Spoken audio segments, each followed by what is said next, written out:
여러분들이 지금 이 내용을 무시하고 지금 기회를 놓치고 그냥 살아가다가 30년이 지나서 40년이 지나서 알게 되었을 때 후회하실 수도 있다고 생각합니다. 그래서 저는 오늘 여러분들에게 한 가지 제안을 합니다. 구독과 좋아요 필요 없습니다. 그냥 한번 속는 셈 치고 오늘 영상을 끝까지 봐주시죠. 혹시 모르잖아요. 이 영상이 여러분들의 인생을 바꿀지도요.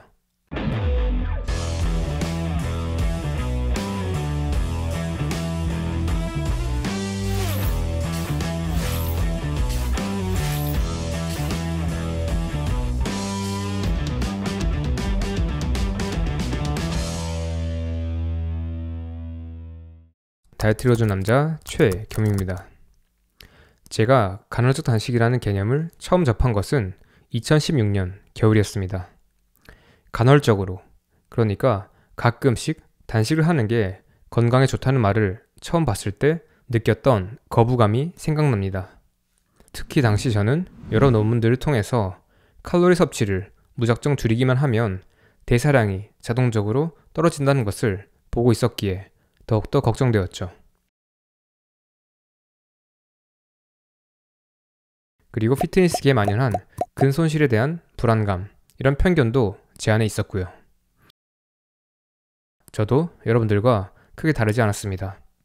그래도 다행히 공부를 시작했고 저탄수화물 식단과 마찬가지로 여기에 또 다른 세계가 있다는 것을 알게 되었습니다. 학계에서는 이미 1990년대에도 좋은 연구들이 있었습니다. 다만 우리가 몰랐을 뿐이죠. 그 이유가 무엇인지 다양한 이유가 있겠지만 그 중 하나는 아마도 우리 일반인과 전문가들의 편견일 거라고 생각합니다.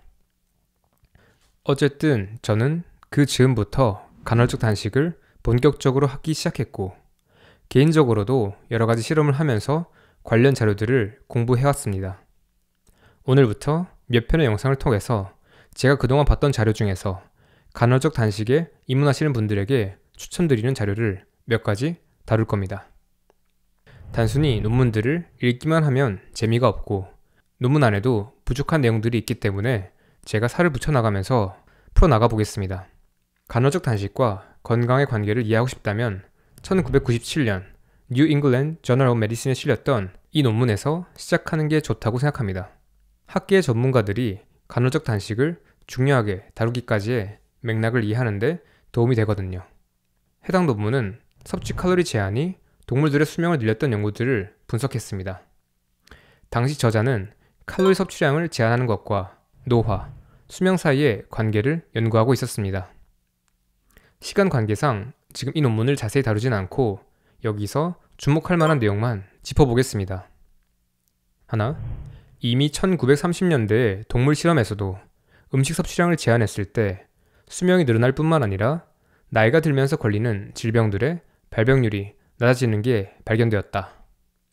둘, 이후에 이어진 다양한 종류의 연구들에서도 칼로리 섭취량을 줄였을 때 수명이 증가한다는 것을 보여주는 증거들이 꾸준히 발견되었다.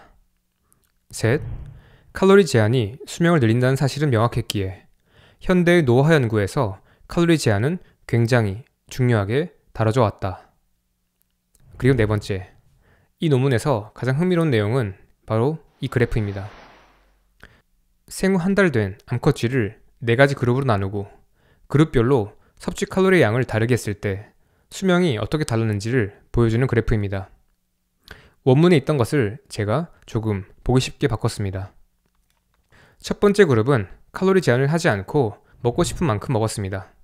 두 번째 그룹은 매주 85kcal, 세 번째 그룹은 매주 50kcal, 마지막 그룹은 매주 40kcal를 섭취하겠습니다.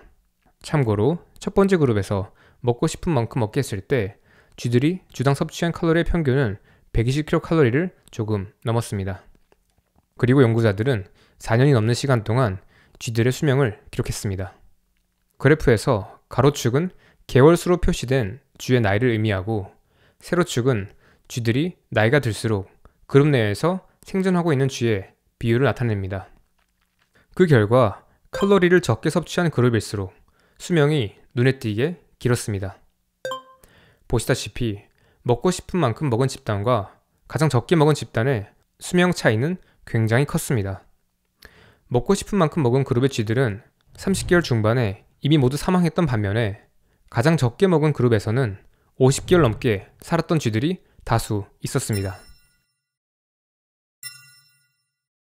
또 다른 그래프를 보면 칼로리 제한에 따른 수명 차이가 조금 더 명확하게 보입니다. 4가지 그룹 각각의 최대 수명과 평균 수명을 비교한 그래프입니다. 참고로 최대 수명은 해당 집단에서 가장 오래 산 상위 10%의 쥐들의 평균 수명을 의미합니다. 그 결과 칼로리 섭취량을 크게 제한할수록 최대 수명과 평균 수명이 높게 나왔습니다. 이 평균 수명만 봤을 때 결과도 좀 충격적인데요.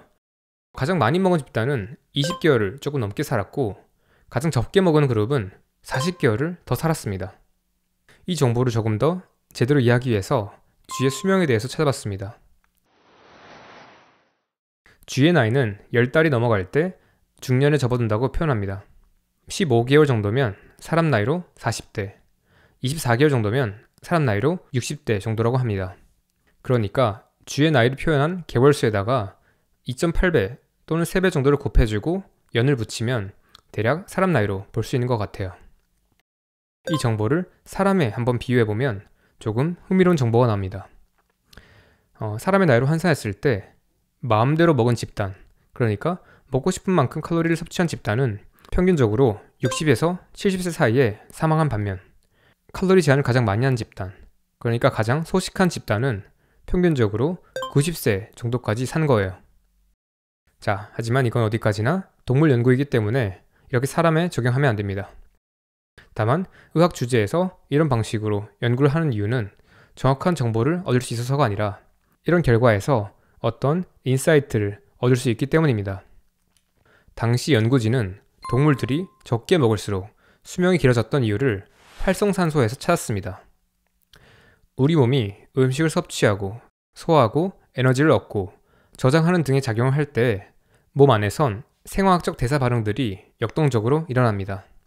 그 과정에서 자연스럽게 발생하는 활성산소는 그 균형이 안 맞을 경우 체내 구성물질, 그러니까 단백질, DNA, 지질과 같은 것들을 손상시킬 수 있습니다. 그런데 음식 제한을 한다는 것은 그런 대사작용들의 절대량이 줄어드는 것이니까 노화가 늦춰지고 수명이 늘어나는 게 아니었을까 추측한 거죠. 음식 제한의 효과를 다소 수동적인 관점에서 본 겁니다. 칼로리 제한과 수명 사이의 연관성을 다루는 연구들은 지속되었습니다. 그리고 인류는 조금 새로운 차원의 단서들을 발견하게 됩니다. 연구자들은 단식을 했을 때 수명이 늘어나는 데 있어서 단순히 세포가 활성산소에 노출되는 게 줄어들고 체중이 줄어들 때 건강이 간접적으로 개선되는 효과를 넘어서는 어떤 중요한 원리가 있다는 것을 알게 됩니다. 그리고 우리는 간헐적 단식이 장수에 도움이 된다는 것을 알게 되고요. 어떻게 간헐적으로 굶는 게 우리의 수명을 늘릴 수 있는 걸까? 여기에 대한 답은 2019년 12월 뉴 잉글랜드 저널 오브 메디신에 실린 자료를 보면 이해하실 수 있을 것 같습니다. 오늘 다룬 내용들이 좀 길었으니까 여기에서 한번 끊고 넘어가 보겠습니다.